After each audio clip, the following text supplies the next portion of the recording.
नमस्कार दोस्तों, हिंदी समग्र पर एक बार फिर आपका बहुत-बहुत स्वागत है। मैं हूं शिवम मिश्रा आपके साथ। आज के वीडियो में हम डिस्कस करेंगे एचटेट टीजीटी हिंदी का 2023 का प्रश्न पत्र। इसमें हम बाल विकास और शिक्षा शास्त्र के कुछ प्रश्नों भी देखेंगे और साथ ही हिंदी के बाकी प्रश्न देखेंगे। चलिए शुरुआत करते हैं।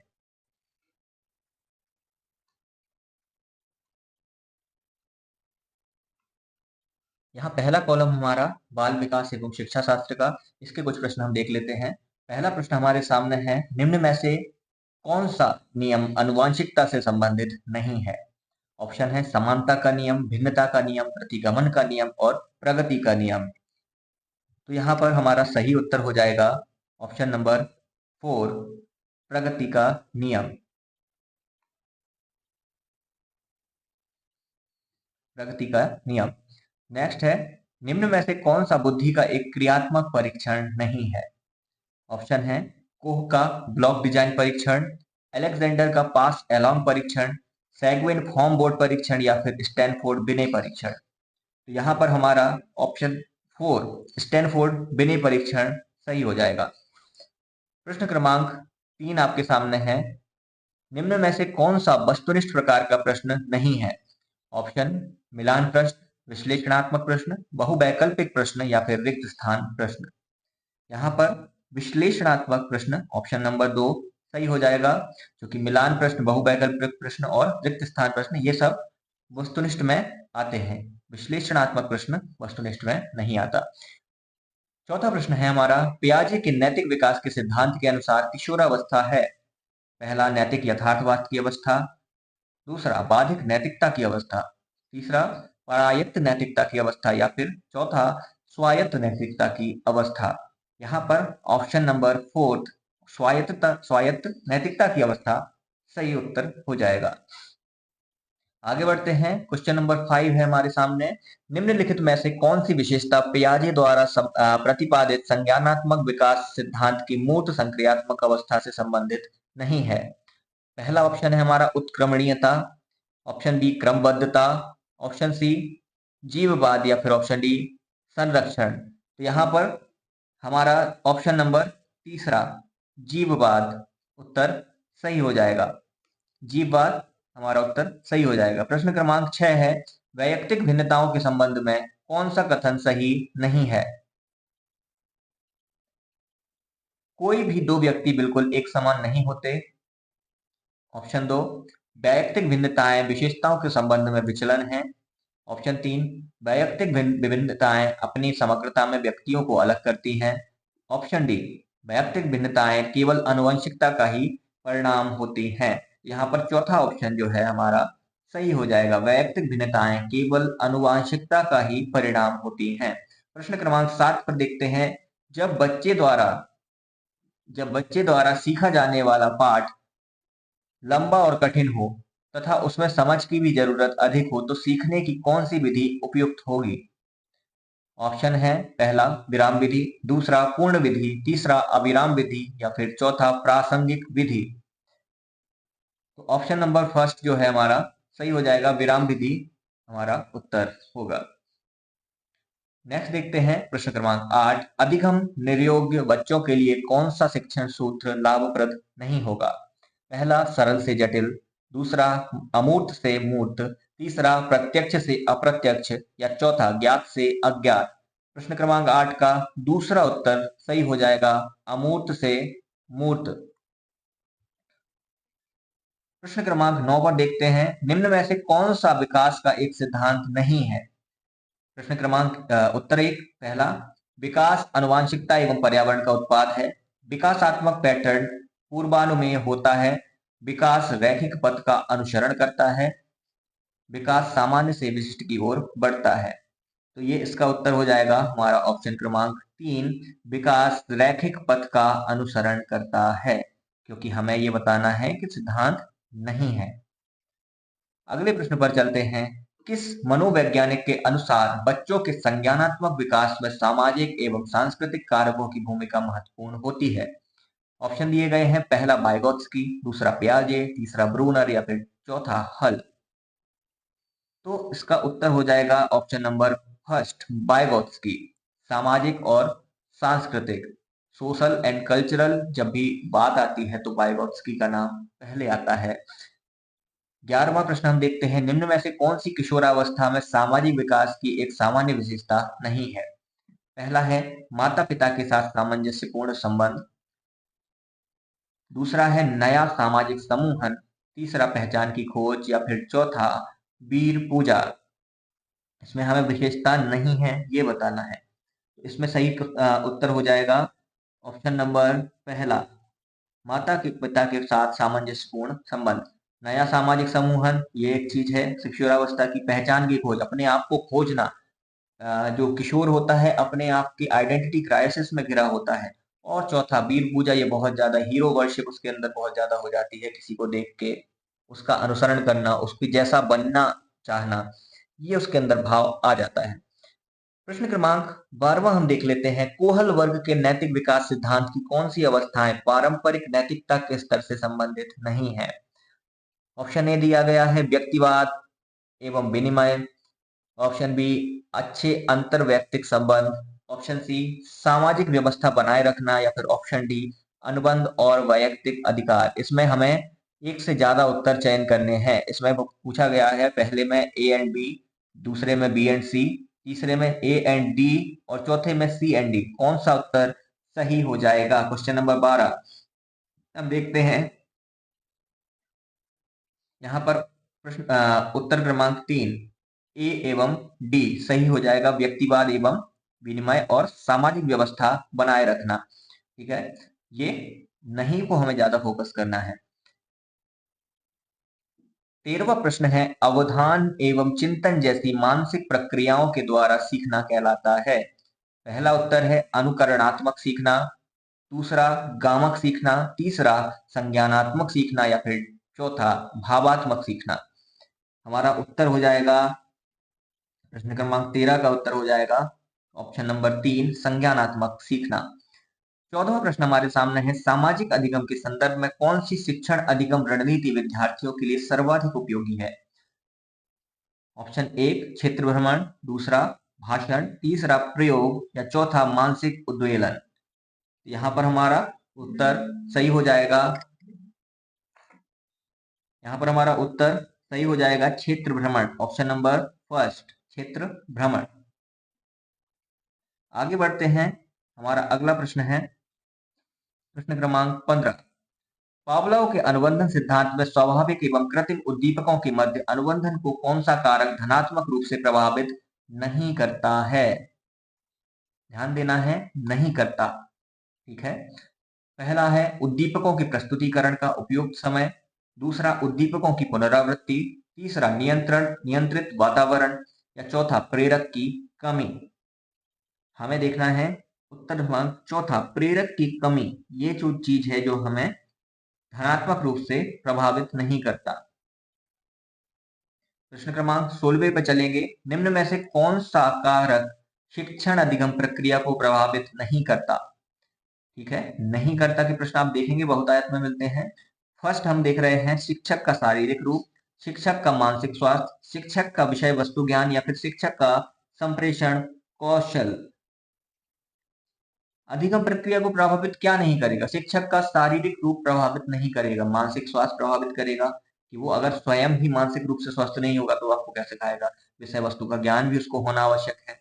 शिक्षक का संप्रेषण कौशल, किस तरह से वो चीजें आपको एक्सप्लेन करता है, ये तीनों चीजें इंपॉर्टेंट है। लेकिन हमारा शिक्षक का शारीरिक रूप, कोई मोटा है, कोई पतला है, कोई लंबा है, कोई ढीला है, कोई फर्क नहीं पड़ता। उसकी बुद्धि से हमें मानसिक स्वास्थ्य का फर्क पड़ता है, विषय वस्तु के ज्ञान का फर्क पड़ता है, और संप्रेषण कौशल का भी फर्क पड़ता है। प्रश्न क्रमांक 17 देख लेते हैं, निम्न में से कौन सा कारक पर्यावरणीय कारकों के अंतर्गत बच्चों के विकास को प्रभावित नहीं करता? पहला है पोषण, दूसरा गर्भावस्था के दौरान मां का मानसिक तनाव, तीसरा दुर्घटनाएं, या फिर चौथा अंतःस्रावी ग्रंथियां। चौथा उत्तर हमारा सही हो जाएगा, जो है पर्यावरणीय कारकों के अंतर्गत बच्चों के विकास को प्रभावित नहीं करता। अंतःस्रावी ग्रंथियां प्रभावित नहीं करती, दुर्घटनाएं प्रभावित कर सकती हैं। गर्भावस्था के दौरान मां का मानसिक तनाव भी उसके मानसिक तनाव पर मानसिकता पर अंतर डाल सकता है। पोषण जो मुख्य रूप से अंतर डाल सकता है। अंतःस्रावी ग्रंथियां हमारा उत्तर सही हो जाएगा। प्रश्न क्रमांक 18 देख लेते हैं, उपयोग का नियम एवं अनुपयोग का नियम थॉर्नडाइक के अधिगम सिद्धांत के अनुसार किस सीखने के नियम से संबंधित है? पहला है तत्परता का नियम, दूसरा अभ्यास का नियम, तीसरा प्रभाव का नियम या फिर चौथा बहुप्रतिक्रिया का नियम। उत्तर देखेंगे, उत्तर कौन सा हो जाएगा इसमें सही? 18वें का इसमें हो जाएगा सेकंड, अभ्यास का नियम। ठीक है, नेक्स्ट हम देखते हैं 19वां प्रश्न। निम्न में से कौन सा युग्म अभिप्रेरणा के सिद्धांतों एवं उनके प्रतिपादकों के संबंध में सही नहीं है? पहला देखेंगे मूल प्रवृत्ति सिद्धांत एंडिक्सन, आवश्यकता पदानुक्रम सिद्धांत मैस्लो, प्रणोद सिद्धांत वुडवर्थ, उपलब्धि अभिप्रेरणा सिद्धांत मैक्लीलैंड। प्रश्न क्रमांक 19वें का हमारा तीसरा प्रणोद सिद्धांत वुडवर्थ सही हो जाएगा, क्योंकि मूल प्रवृत्ति का सिद्धांत एंडिक्सन और आवश्यकता पदानुक्रम सिद्धांत मैस्लो, उपलब्धि अभिप्रेरणा सिद्धांत मैक्लीलैंड, ये तीनों इनके सही हैं, लेकिन प्रणोद सिद्धांत वुडवर्थ ये उत्तर गलत हो जाएगा। प्रश्न क्रमांक 20 पर चलते हैं। 20वां प्रश्न है समावेशी शिक्षा से तात्पर्य है सामाजिक रूप से वंचित बच्चों के लिए शिक्षा या दिव्यांग बच्चों के लिए शिक्षा, तीसरा है सामान्य एवं दिव्यांग बच्चों के लिए शिक्षा या फिर चौथा सभी बच्चों के लिए शिक्षा। तो हमारा 20वें प्रश्न का उत्तर 4 सही हो जाएगा। बहुत सिंपल उत्तर है, सभी बच्चों के लिए शिक्षा। समावेशी शिक्षा का यही अर्थ है कि सभी को शिक्षा मिले। 21वां प्रश्न हम देखते हैं, निम्न में से कौन सा प्रभावी अधिगम का एक सिद्धांत नहीं है? पहला है अभिप्रेरणा, दूसरा व्यक्तिक पहुंच, तीसरा निष्क्रिय उपस्थिति या चौथा प्रतिपुष्टि। उत्तर हम देखेंगे 21st का तीसरा निष्क्रिय उपस्थिति। कौन सा प्रभावी अधिगम का सिद्धांत नहीं है? प्रभावी अधिगम कैसे ही होगा अगर निष्क्रिय उपस्थिति ही ना रहे तो। आगे बढ़ते हैं। गैनी के अनुसार शिक्षक द्वारा विद्यार्थियों को किस उच्चतम स्तर के अधिगम तक ले जाने का प्रयास करना चाहिए? ऑप्शन दिए गए हैं, पहला संप्रत्याधिगम, दूसरा समस्या समाधान अधिगम, तीसरा नियम अधिगम या फिर चौथा विभेदन अधिगम। 22वें का उत्तर हमारा हो जाएगा दूसरा समस्या समाधान अधिगम। आगे बढ़ते हैं। स्टनबर्ग के त्रितंत्रीय सिद्धांत में बुद्धि के किन 3 पहलुओं पर बल दिया गया है? पहला है घटकीय, दूसरा अनुभवजन्य, तीसरा संक्रियात्मक या चौथा संदर्भात्मक। इनमें एक से अधिक उत्तर होंगे। पहला हम देखेंगे ABC, दूसरा BCD, तीसरा ABD या चौथा ACD। कौन सा सही हो जाएगा? प्रश्न क्रमांक 23 का हमारा उत्तर सही हो जाएगा कौन सा? दूसरा BCND। ठीक है, त्रितंत्री सिद्धांत में बुद्धि के 3 पहलू अनुभवजन, संक्रियात्मक, संदर्भात्मक, एक्सपेरिमेंटल, ऑपरेशनल और कॉन्टेक्चुअल, तीनों हमारे सही हो जाएंगे घटकीय को छोड़कर। अगला है 24वां प्रश्न। धीमी गति के अधिगमकर्ता के लिए कौन सा शैक्षिक हस्तक्षेप उपयुक्त नहीं है? पहला त्वरण, दूसरा उपचारात्मक शिक्षण, तीसरा अभ्यास कार्य या चौथा सहकारी शिक्षण विधि। उत्तर बताइएगा 24वें का। तो हमारा पहला ही उत्तर सही हो जाएगा, त्वरण। 25वें पे चलते हैं। किशोरावस्था में स्वीकृत सामाजिक व्यवहार के पैटर्न के लिए सही कूट का चयन कीजिए। पहला है नेतृत्व कुशलता, दूसरा है पराभूति, तीसरा अहं केंद्रिता या चौथा रूढ़िवादिता। एक से अधिक उत्तर होंगे। इसमें पहले में है A और B, दूसरे में B और D, तीसरे में A, B और C, चौथे में B, A, C और D। कौन सा सही हो जाएगा? 25वें का उत्तर हो जाएगा दूसरा, 25वें का हो जाएगा हमारा पहला उत्तर सही हो जाएगा, नेतृत्व कुशलता और परानुभूति, क्योंकि सही कूट का चयन करना है। 26वां प्रश्न हमारे सामने है। सतत एवं व्यापक मूल्यांकन का सही अर्थ है? ऑप्शन ए लगातार परीक्षाएं लेना, ऑप्शन बी उपयुक्त अंतराल के बाद निरंतर परीक्षाएं लेना, ऑप्शन सी शैक्षिक तथा सह शैक्षिक दोनों पक्षों का मूल्यांकन करना, ऑप्शन डी केवल शैक्षिक उपलब्धि मापना।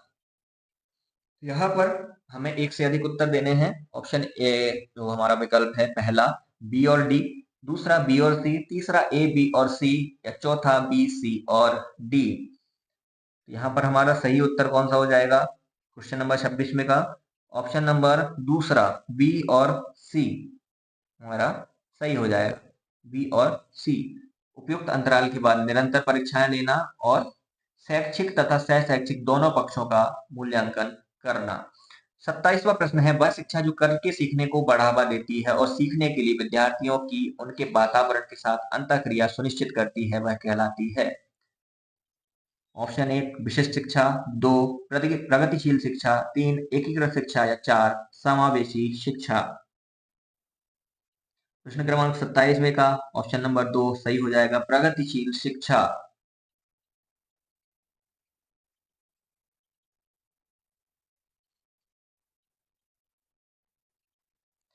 28वां प्रश्न है, दृष्टिबाधित विद्यार्थियों के लिए कौन सी शिक्षक सहायक सामग्री उपयोगी नहीं होगी?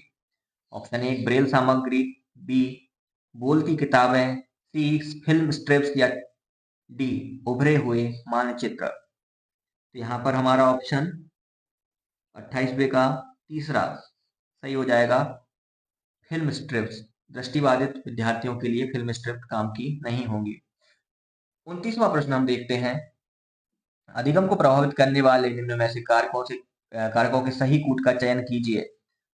ऑप्शन ए अभिप्रेरणा, अभिक्षमता, अभिरुचि और अवधान। इसमें से हमें चुनना है कौन सा उत्तर सही हो जाएगा। 29वें का हम देखेंगे तो सही कूट क्या है, अभिप्रेरणा भी प्रभावित करती है, अभिक्षमता भी प्रभावित करती है, अभिरुचि भी प्रभावित करती है और अवधान भी प्रभावित करता है। अतः हम देखते हैं कि 29वें के चारों ऑप्शन सही हैं, चारों चीजें प्रभावित करती हैं, अतः चौथा उत्तर सही हो जाएगा। 30वां प्रश्न हम देखते हैं, एक अधिगम कठिनाई जो बच्चे के लिए वर्णों और शब्दों में अंतर करने में समस्या उत्पन्न करती है। वर्ण एवं शब्द में को समझने में अंतर उत्पन्न करने वाली कौन सी अधिगम कठिनाई है? पहला डिस्प्लास्टिसिया, ऐसा कुछ है नहीं। दूसरा डिसलेक्सिया, डिस्ग्राफिया, डिसकैलकुलिया। कैलकुलिया आप समझते हैं कि अंकीय अभिक्षमता से को प्रभावित करती है। डिसलेक्सिया हमारी जो है अधिगम कठिनाई है जो बच्चों में शब्दों के अंतर को समझने को प्रभावित करेगी। तो ऑप्शन नंबर 2 सही हो जाएगा। अब आते हैं हिंदी वाले पोर्शन पर। पहला जो प्रश्न है हमारा प्रश्न क्रमांक 31वां, विलोम शब्द के संबंध में कौन सा युग्म असंगत है? पहला है घमंडी विनीत, दूसरा चिरायु का दीर्घायु, तीसरा तारुण्य का वार्धक्य या चौथा तेजस्वी का निस्तेज। विलोम शब्द के संबंध में कौन सा असंगत है? क्या होगा? चिरायु का दीर्घायु, ये उत्तर हमारा असंगत है। चिरायु का मतलब और दीर्घायु का मतलब एक जैसा ही होता है लगभग। हम 32वें प्रश्न पर चलेंगे। तत्पुरुष समास में कौन सा समस्त पद अपने युग्म से सही सुमेलित नहीं है? पहला है गुरु दक्षिणा संबंध तत्पुरुष, देशाटन अधिकरण तत्पुरुष, रेखांकित करण तत्पुरुष या देश निर्वासित अपादान तत्पुरुष। ऑप्शन देखेंगे कौन सा सही हो जाएगा। 32वें प्रश्न का ऑप्शन हो जाएगा ऑप्शन नंबर पहला सही सुमेलित नहीं है, हमें बताना है गुरु दक्षिणा संबंध तत्पुरुष, ये ऑप्शन हमारा सुमेलित नहीं होगा।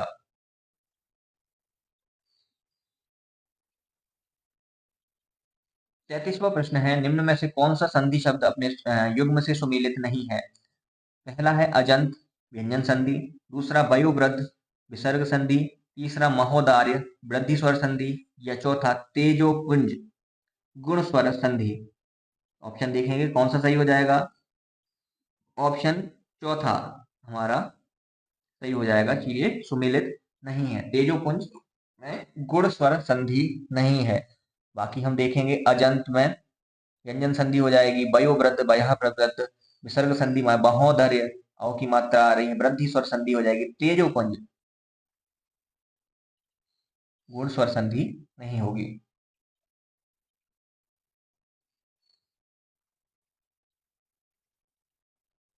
34वां प्रश्न हम देखेंगे, ग ल तथा ब उक्त वर्णों का क्रमशः उच्चारण स्थान है। तालु कंठ ओष्ठ, दंत कंठ तालु, कंठ दंत ओष्ठ, ओष्ठ कंठ तालु। उत्तर आप बताएंगे कौन सा सही हो जाएगा। 34वें प्रश्न का उत्तर हो जाएगा हमारा ऑप्शन क्रमांक 3 कंठ दंत ओष्ठ, ग ल एंड ब। ठीक है, ब हमारा ओष्ठ से संबंधित है, ल दंत से संबंधित है और ग कंठ से संबंधित है। अगला प्रश्न हमारा 34वें के बाद 35वां प्रश्न है, इस तरफ देखेंगे।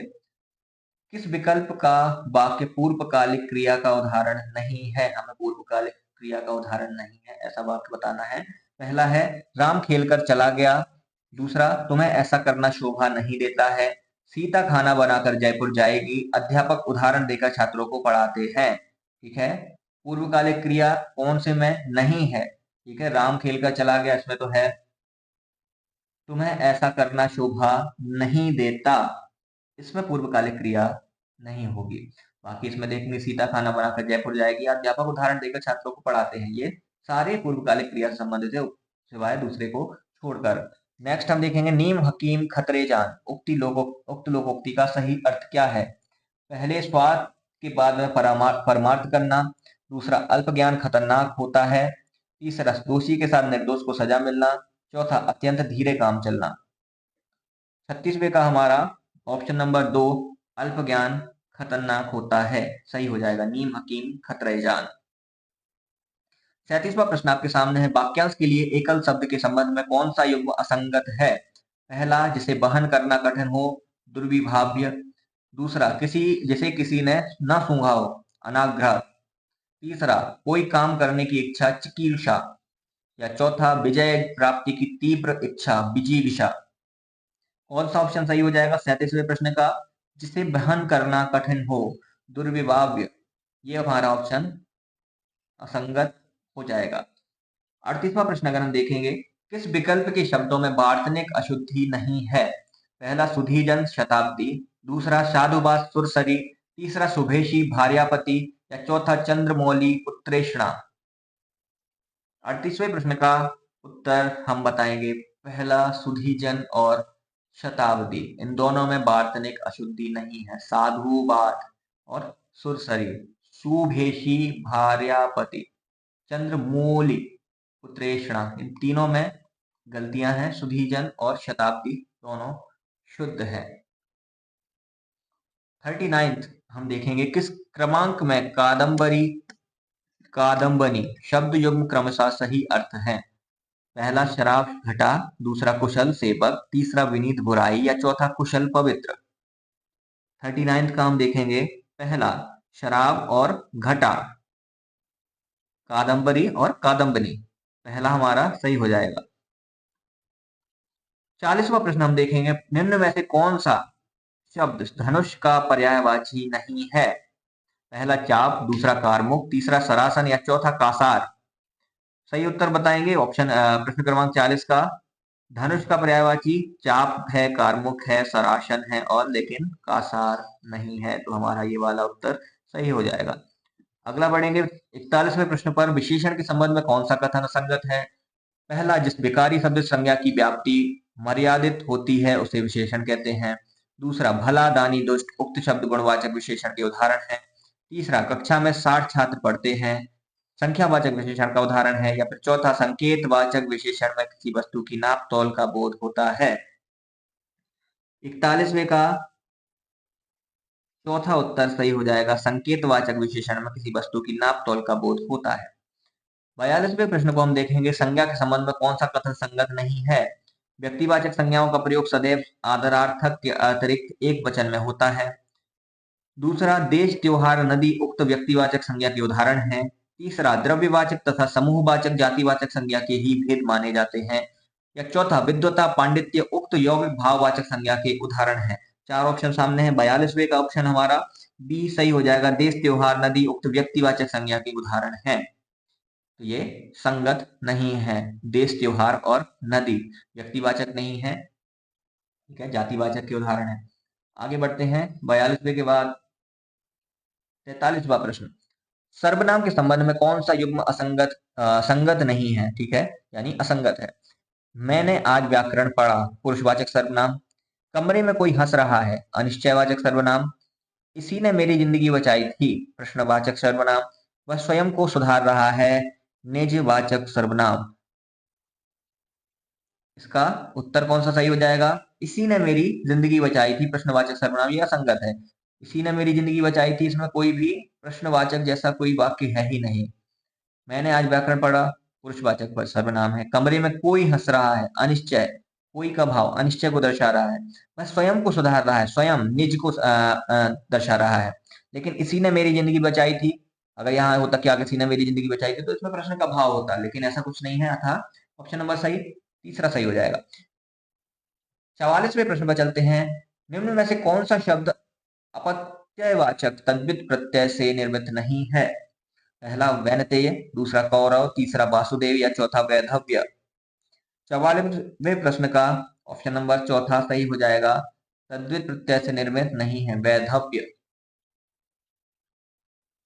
45वां प्रश्न हम देखेंगे, उपसर्ग की दृष्टि से किस विकल्प का शब्द युग्म असंगत है। पहला है निराकरण या निरपराध, अनुदित, अन्वीक्षण, परा, परार्थ, परार्षित, सुदूर या सुकृत।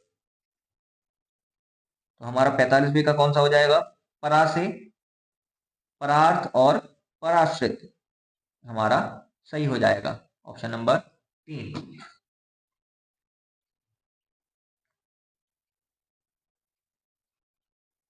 अब आगे बढ़ेंगे, हिंदी के फिर से हम कुछ प्रश्न देखेंगे दूसरे साइड के।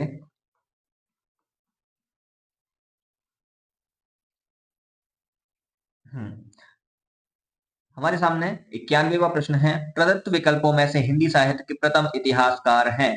पहला आचार्य रामचंद्र शुक्ल, दूसरा गारसा दत्तासी, तीसरा जॉर्ज अब्राहम ग्रियर्सन या चौथा मिश्र बंधु। ऑप्शन नंबर 91 का ऑप्शन नंबर 2 सही हो जाएगा। गारसा दत्तासी जो फ्रेंच विद्वान थे, इनको हिंदी साहित्य के प्रथम इतिहासकार के रूप में माना जाता है। ठीक है।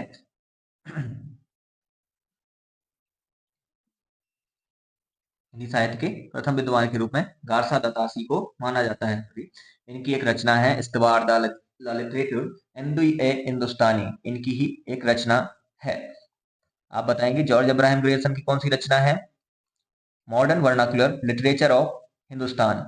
रामचंद्र शुक्ल की रचना कौन सी है, हिंदी साहित्य का इतिहास।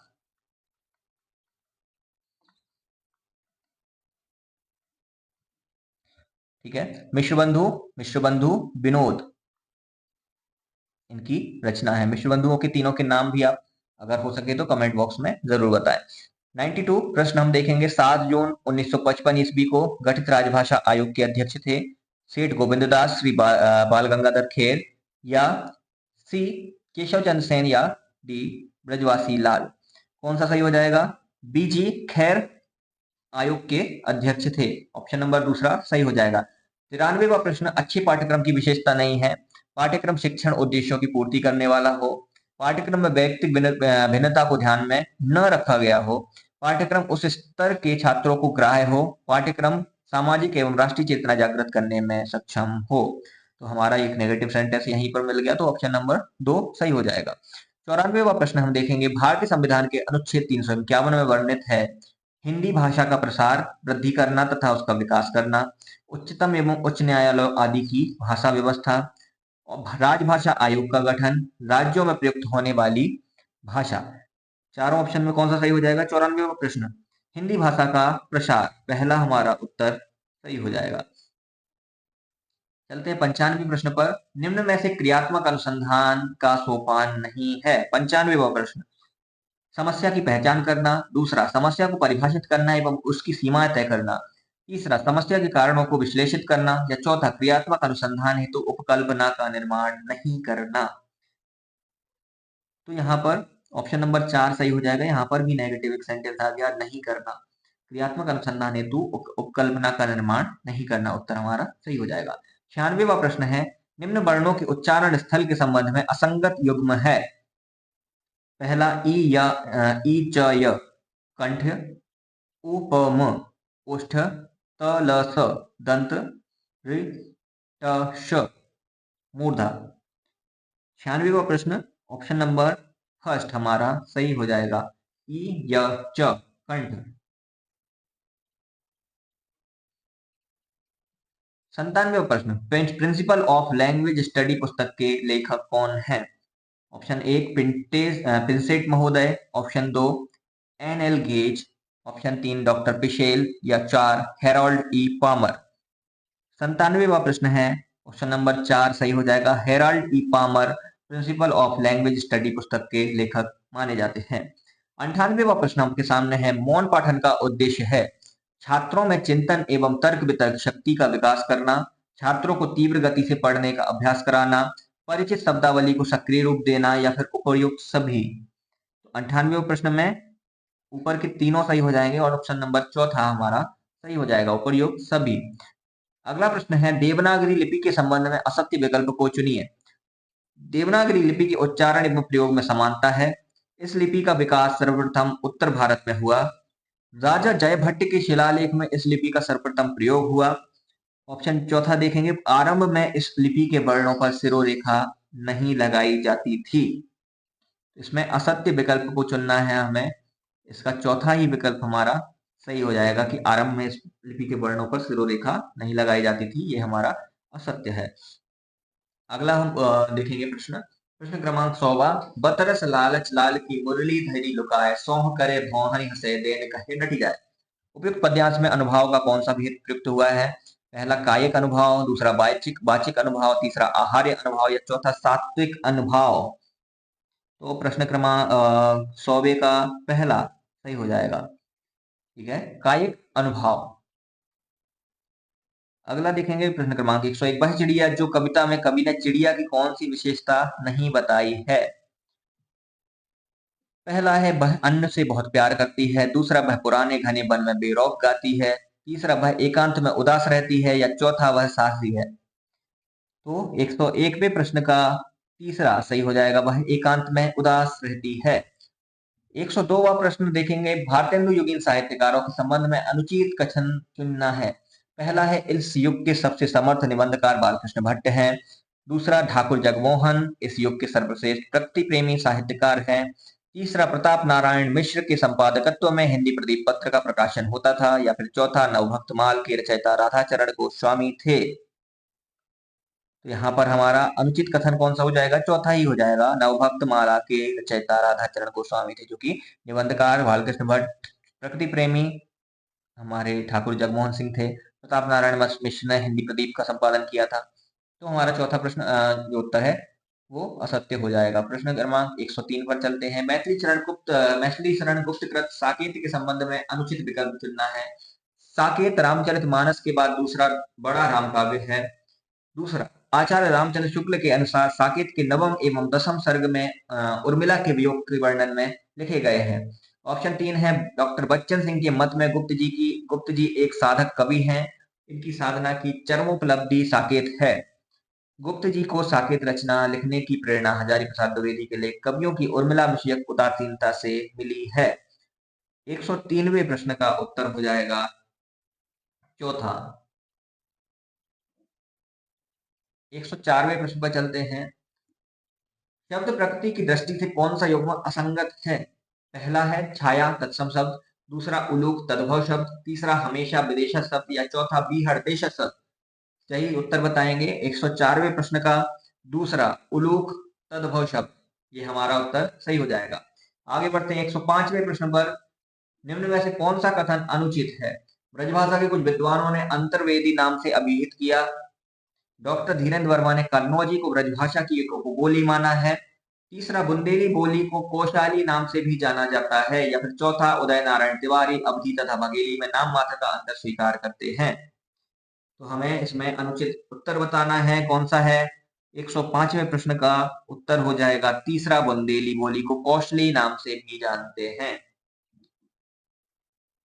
106वां प्रश्न देखेंगे, छायावाद के संबंध में असत्य विकल्प चुनना है। छायावाद शब्द के प्रथम प्रयोक्ता रूप नारायण पांडे हैं। छायावादी काव्य में अपनी लाक्षणिकता, व्यंजनात्मकता एवं प्रकृति के चैतन्यीकरण के लिए प्रसिद्ध है।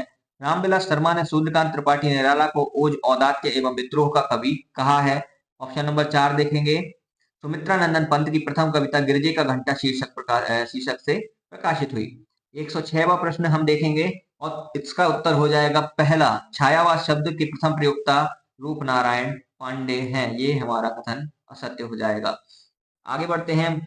मानुष हो बही रस खानी ब्रजो बसो ब्रज गोकुल गांव की ग्वारिन, जो पशु हो तो कहा बसु मेरो, चरो नित्य चंद की धेनु मझारिन।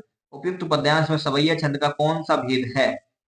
पहला मदिरा सवैया, दूसरा मालती सवैया, तीसरा सुमुखी सवैया या चौथा किरीट सवैया। इसमें कौन सा सवैया प्रयुक्त हुआ है? पहला है मदिरा सवैया। अगले प्रश्न पर चलते हैं। 108वां प्रश्न है, धीरेन्द्र के मत में रीति निरूपण का आरंभिक ग्रंथ है।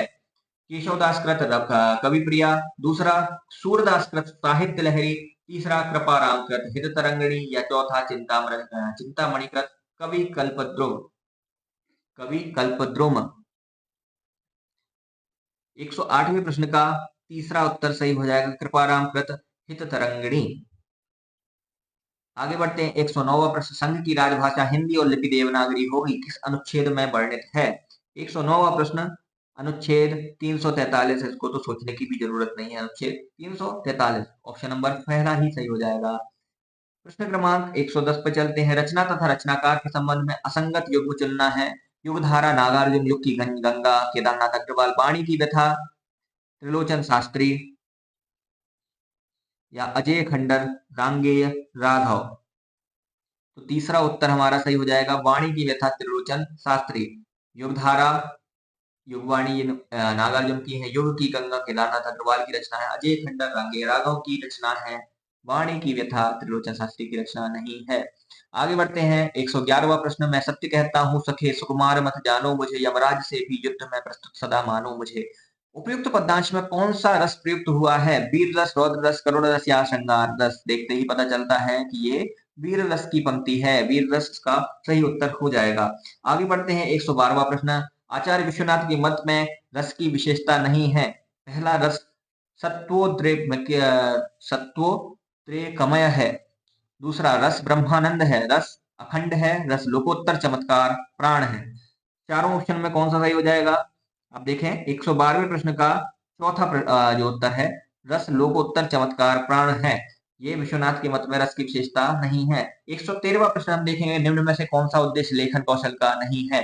पहला, छात्रों को लिपि शब्द मुहावरों का ज्ञान कराना, बालकों को सुंदर स्पष्ट और सुडौल अक्षर लिखने में निपुण बनाना, बालकों को वाक्य रचना के नियमों से परिचित कराना, या फिर चौथा, बच्चों को रुचि के अनुसार छोटे छोटे गीत सुनाना। तो ये हमारा ऑप्शन 4 सही हो जाएगा, रुचि के अनुसार छोटे छोटे गीत सुनाना लेखन कौशल का उद्देश्य नहीं है, इसमें लेखन आ ही नहीं रहा है, ये वाचन की विधि है। आगे बढ़ते हैं 114वां प्रश्न हम देखेंगे, कवि एवं तार सप्तक के संबंध में कौन सा युग्म असंगत है? पहला, नेमिचंद्र जैन तार सप्तक, धर्मवीर भारती दूसरा सप्तक, मदन वात्स्यायन तीसरा सप्तक, या केदारनाथ सिंह चौथा सप्तक। तो हम इसमें सही उत्तर हो जाएगा चौथा केदारनाथ सिंह चौथा सप्तक, ये हमारा असंगत है। नेमिचंद्र जैन धर्मवीर भारती दूसरा सप्तक, मदन वात्स्यायन तीसरा सप्तक, ये तीनों संबंधित है, केदारनाथ सिंह चौथा सप्तक ये असंगत हो जाएगा। 115वां प्रश्न हम देखेंगे, जयशंकर प्रकाश के कृतित्व के संबंध में अनुचित विकल्प है। इनकी पहली कहानी ग्राम शीर्षक से प्रकाशित हुई, इनको आंसू रचना बिरहा भूति का उत्कृष्ट काव्य माना है, इनकी झरना रचना को आचार्य नंदुलारे वाजपेयी ने छायावाद की प्रयोगशाला का प्रथम आविष्कार माना है। डॉक्टर बच्चन सिंह के अनुसार इनकी कामायनी रचना बड़ी विशद कल्पनाओं और मार्मिक उक्तियों की परिपूर्ण है। तो हम इसका पहला उत्तर अनुचित हो जाएगा, इनकी प्रथम कहानी ग्राम शीर्षक से प्रकाशित हुई, ये उत्तर असंगत कहलाएगा। प्रश्न क्रमांक 116 देख लेते हैं, निम्न में से श्रव्य सहायक सामग्री नहीं है। पहला, रेडियो, दूसरा टेप रिकॉर्डर, तीसरा लिंगवा फोन या चौथा टेलीविजन। 116वां प्रश्न इसका हो जाएगा श्रव्य सहायक सामग्री कौन नहीं है? टेलीविजन। टेलीविजन दृश्य श्रव्य दोनों में आती है। आगे बढ़ते हैं 117वां प्रश्न हम देख रहे हैं, किस विकल्प में संधि कार्य असंगत है? मना धन कामना मनोकामना, यशा तद्भवा यशोभव, शिरः मणि शिरोमणि, अधः गति अधोगति। कौन सा हो जाएगा? ऑप्शन नंबर दूसरा असंगत है, यशतन भव यशोभव। 118वां प्रश्न हम देखेंगे, निम्न में से कौन सा नरेंद्र देव समिति का संबंध है? हिंदी को राष्ट्रभाषा बनाने से, नागरी लिपि में सुधार सुझाव से, विद्यालय पाठ्यक्रम निर्धारण से, या फिर 8वीं अनुसूची में नवीन भाषाओं को शामिल करने से। 118वें प्रश्न का उत्तर हमारा हो जाएगा दूसरा सही, नागरी लिपि में सुधार सुझाव से इनका नरेंद्र देव समिति का संबंध है। प्रश्न क्रमांक 119, सामासिक पदों की दृष्टि से कौन सा विकल्प सुमेलित नहीं है? पहला, ऋषिकेश बहुब्रीहि समास, मंदाग्नि तत्पुरुष समास, उचितानुचित द्वंद्व समास, अनुरूप अव्ययी भाव समास। कौन सा उत्तर सही हो जाएगा 119वें प्रश्न का? दूसरा, मंदाग्नि तत्पुरुष समास। नादान दोस्त कहानी में केशव की बहन का नाम है। 120वां प्रश्न है हमारा, नादान दोस्त कहानी में केशव की बहन का नाम क्या है? तो केशव की बहन का नाम इस कहानी में ऑप्शन नंबर 4 श्यामा है। आगे बढ़ते हैं 121वें प्रश्न पर, निम्न में से कौन सा कथन सत्य नहीं है? पहला, कबीर की रचनाओं का सबसे प्रामाणिक संकलन बीजक है। दूसरा, गुरु नानक का नसीहत नामक ग्रंथ खड़ी बोली में रचित है। निर्गुण भक्त कवि होते हुए दादू दयाल ने ईश्वर के सगुण स्वरूप को मान्यता दी है। संत कवियों में रज्जवदास सर्वाधिक शिक्षित थे। कौन सा उत्तर सही हो जाएगा? प्रश्न क्रमांक 121 का चौथा प्रश्न जो उत्तर है हमारा सही हो जाएगा। संत कवियों में रज्जवदास सर्वाधिक शिक्षित थे, ये कथन सत्य नहीं है। प्रश्न क्रमांक 122 पे चलते हैं। किस विकल्प में मुहावरे का अर्थ सही नहीं है? पहला, कान खड़े होना, सतर्क हो जाना, अंधे के हाथ बटेर लगना, बिना प्रयास के कोई चीज पा लेना, डेढ़ चावल की खिचड़ी पकाना, किसी के वश में होना, कुएं में भांग पड़ना, सभी की बुद्धि भ्रष्ट हो जाना। प्रश्न क्रमांक 122 का उत्तर तीसरा, डेढ़ चावल की खिचड़ी पकाना, किसी के वश में होना, कोई भी संगत है ही नहीं इसकी। आगे बढ़ते हैं 123वें प्रश्न पर। किस विकल्प के सभी शब्द वार्तनिक दृष्टि से शुद्ध हैं? पहला, गत्यावरोध, आशीर्वाद, शूर्पणखा, ज्योत्सना, दवाइयां, दुरावस्था, मनोचिकित्सा, रचनावली। इसमें अधिकतर अशुद्ध है, हमें देखना है कौन सा युग्म शुद्ध है। 123वें प्रश्न का हमारा उत्तर सही हो जाएगा शूर्पणखा और ज्योत्सना, ये हमारा उत्तर सही हो जाएगा। ज्योत्सना ऐसे ही लिखते हैं, आधा ता और आधा स। 124वें प्रश्न पे चलते हैं। कहानीकार तथा कहानी के संबंध में असंगत युग्म चुनना है। पहला है चंद्रदत्त शर्मा गुरेरी, बुद्धू का कांटा, जैनेन्द्र कुमार नीलम देश की राज्य कन्या, भगवती चरण वर्मा मिठाई वाला, विश्वम्बर नाथ कौशिक रक्षाबंधन। 124वें प्रश्न का उत्तर कौन सा सही हो जाएगा? ऑप्शन नंबर 3, भगवती चरण वर्मा मिठाई वाला। बाकी सब संगत है। चंद्रदत्त शर्मा गुलेरी, बुद्धू का कांटा, सुखमय जीवन, बुद्धू का कांटा और उसने कहा था, इनकी 3 रचनाएं हैं। जैनेन्द्र कुमार नीलम देश की राजकन्या इनकी रचना है। भगवती चरण वर्मा मिठाई वाला इनकी रचना नहीं है। विश्वम्बर नाथ कौशिक रक्षाबंधन, ये सही है। आगे बढ़ते हैं 125वां लोकगीत अध्याय में लेखक ने भोजपुरी के किस लोकगीत का उल्लेख किया है? पहला परदेशिया, दूसरा विदेशिया, तीसरा रसिया या चौथा जंगली। 125वां दूसरा उत्तर हमारा इसमें सही हो जाएगा, विदेशिया। लोकगीत के अध्याय में लेखक ने भोजपुरी के विदेशिया लोकगीत का उल्लेख किया है। 126वां एक तिनका कविता किस कवि द्वारा रचित है? पहला शिवमंगल सिंह सुमन, दूसरा मैथिली शरण गुप्त, तीसरा अयोध्या सिंह उपाध्याय हरिऔध या चौथा राम नरेश त्रिपाठी। 126वें प्रश्न का उत्तर हो जाएगा हमारा ऑप्शन नंबर 3 सही, अयोध्या सिंह उपाध्याय हरिऔध। एक तिनका कविता हरिऔध द्वारा रचित है। 127वां प्रश्न हम देखेंगे। प्रदत्त कथनों में से कौन सा तुलसीदास के संबंध में असंगत है? पहला रामस्वरूप चतुर्वेदी तुलसीदास ही राम साहित्य के सम्राट हैं। हजारी प्रसाद द्विवेदी तुलसीदास समन्वयकारी थे, उनका सारा काव्य समन्वय की विराट चेष्टा है। डॉक्टर बच्चन सिंह कबीर का भक्ति आंदोलन विद्रोह मूलक है, तो गोस्वामी का प्रतिरोधात्मक। चौथा, आचार्य रामचंद्र शुक्ल गोस्वामी के प्रादुर्भाव को हिंदी काव्य के क्षेत्र में एक चमत्कार समझना चाहिए। प्रश्न क्रमांक 127 का पहला, रामस्वरूप चतुर्वेदी तुलसीदास ही राम साहित्य के सम्राट हैं, ये कथन असंगत है, बाकी 3 संगत है। आगे बढ़ते हैं 128वें प्रश्न पर। महाकवि जायसी द्वारा पद्मावत के संबंध में असत्य कथन है। आचार्य शुक्ल, पद्मावत हिंदी का प्रथम बड़ा महाकाव्य है। डॉक्टर नगेंद्र, पद्मावत प्रेमाख्यान परंपरा का प्रौढ़तम काव्य है। डॉक्टर बच्चन सिंह, पद्मावत समूची हिंदी काव्य परंपरा का दुर्लभ रत्न है। या फिर डी, राम कुमार वर्मा कहते हैं वर्ण विचार एवं भाव व्यंजना की दृष्टि से पद्मावत एक अत्यंत उच्च कोटि का काव्य है। 128वें प्रश्न का उत्तर आचार्य रामचंद्र शुक्ल, पहला उत्तर सही हो जाएगा। प्रश्न क्रमांक 129, स्वर्ण श्रृंखला और लाल किरण में रेखांकित शब्द है। पहला गुणवाचक विशेषण, संख्यावाचक विशेषण, परिमाणवाचक विशेषण या सार्वनामिक विशेषण। लाल, स्वर्ण श्रृंखला और लाल किरण, इन दोनों में 129वां प्रश्न देखेंगे। 129वें का पहला गुणवाचक विशेषण उत्तर सही हो जाएगा। चलते हैं 130वें प्रश्न। विभिन्नताओं की दृष्टिगत रखते हुए शिक्षण कार्य करवाना चाहिए, उक्त कथन किस सिद्धांत को परिभाषित करता है? 130वां प्रश्न आप देखेंगे, ऑप्शन दिए गए हैं। उद्देश्य एवं चयन विभाजन का सिद्धांत, व्यक्ति विभिन्नता का सिद्धांत, अभ्यास का सिद्धांत, वो स्वाभाविकता का सिद्धांत। कौन सा उत्तर सही हो जाएगा? 130वें प्रश्न का उत्तर हो जाएगा दूसरा सही, वैयक्तिक विभिन्नता का सिद्धांत, इंडिविजुअल डिफरेंसेस। अष्टचाप कवियों में से कौन सा कथन असंगत है? अष्टचाप कवियों को कुमन्दात कनिष्ठ कवि थे, नंददास कृत रास पंचाध्यायी रोला छंद में रचित सर्वश्रेष्ठ रचना है? ऑप्शन 3, आचार्य रामचंद्र शुक्ल ने सूरदास को जीवनोत्सव का कवि नाम से पुकारा है। चौथा, परमानंद दास ने वल्लभाचार्य से दीक्षा ग्रहण की थी। तो यहाँ पर हमारा 131 का हो जाएगा पहला उत्तर सही। अष्टछाप कवियों में कुम्भन दास कनिष्ठ कवि थे। आगे बढ़ते हैं 132वें प्रश्न पर। प्रत्यय की दृष्टि से कौन सा विकल्प असंगत है? कृतिका ए कार्तिकेय, संस्कृति आयन सांस्कृत्यायन, विदेह प्लस ई वैदेही, नौका प्लस इला ईला नोकीला। 132वें प्रश्न का चौथा उत्तर सही हो जाएगा, नौका प्लस ईला नुकीला। चिड़िया की बच्ची कहानी में उद्धृत कथन भोली चिड़िया तुम कहाँ रहती हो तुम मुझे जानती हो किसका है?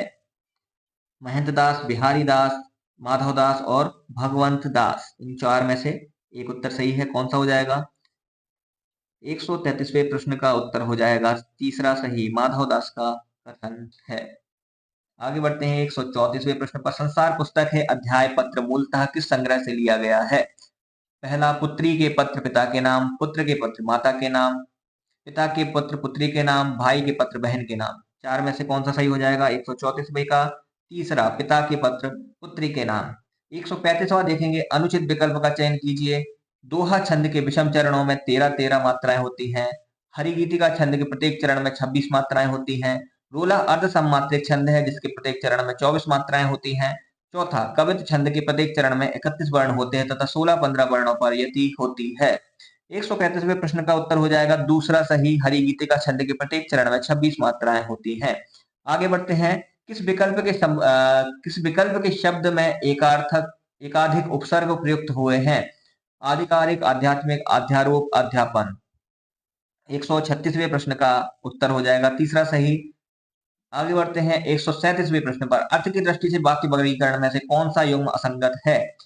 ऑप्शन नंबर 1, भारत का एक सुंदर देश है, आपका बोलना उचित नहीं है, निषेधात्मक। तीसरा, हो सकता है वह आज शाम को आए, संकेतार्थक। या चौथा, यहाँ बैठ जाओ मेरी प्रतीक्षा करो, आज्ञार्थक। तो इन चार में से कौन सा सही हो जाएगा? 137वें प्रश्न का उत्तर हो जाएगा तीसरा, हो सकता है आज शाम को वह आज शाम को आए। ये युग्म असंगत है। लटकी लटकी लटक तू चलत, डट तू मुकुट की छाह, चटक भर्यो नट मिली गयो, अटक भटक बटमा। उपयुक्त पद्यांश में से कौन सा काव्य दोष है? श्रुति कटुत्व दोष, अति प्रतित्व दोष, क्रामत्व दोष, क्लिष्टत्व दोष। कौन सा दोष पाया जाएगा? 138वें का पहला, श्रुति कटुत्व दोष। इसमें श्रुति कटुत्व दोष पाया जाएगा।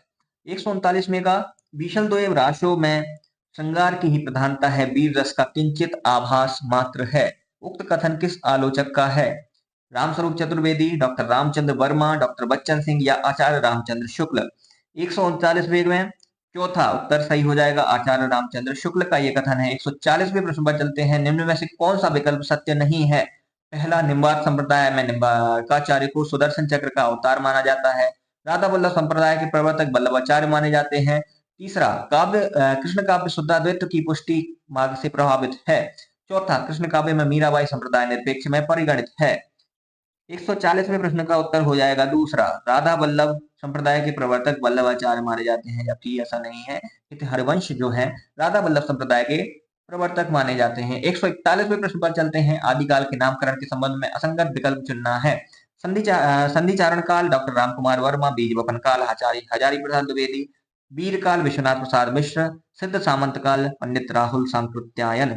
141वें प्रश्न का उत्तर हो जाएगा बीज वपन काल। उत्तर ऑप्शन नंबर 2, बीज वपन काल, आचार्य हजारी प्रसाद द्विवेदी। हिमालय की बेटियां अध्याय में काका कालेलकर ने नदियों को किस नाम से पुकारा है? 142वां प्रश्न है। पहला, अंबिका नाम से, पार्वती नाम से, जीवनदायिनी नाम से या लोक माता के नाम से। 142वें प्रश्न का चौथा उत्तर सही हो जाएगा, लोक माता के नाम से। 143वां प्रश्न देखेंगे। रीतिकाल के संबंध में अनुचित विकल्प को चुनना है। आचार्य रामचंद्र शुक्ल के मत में चिंतामणि रीतिकाल के प्रवर्तक हैं। आचार्य विश्वनाथ प्रसाद मिश्र ने समूचे रीतिकालीन कवियों को 3 श्रेणियों में विभक्त किया है। तीसरा, मतीराम कृत ललित ललाम छंद शास्त्र निम्नलिखित महत्वपूर्ण ग्रंथ है। या चौथा, बच्चन सिंह के मतानुसार पद्माकर रीतिकाल के अंतिम श्रेष्ठ कवि हैं। 143वें प्रश्न का उत्तर चौथा सही हो जाएगा। डॉक्टर बच्चन सिंह के मतानुसार पद्माकर बीती काल के अंतिम श्रेष्ठ कवि हैं। 144वें प्रश्न पर चलते हैं। प्रकाशन की दृष्टि से प्रेमचंद के निम्न उपन्यासों का सही अनुक्रम बताइए। तो सही अनुक्रम डायरेक्ट हम बताएंगे। 144वें प्रश्न का उत्तर हो जाएगा, पहला ही उत्तर सही है, सेवा सदन, रंगभूमि, कायाकल्प और गबन।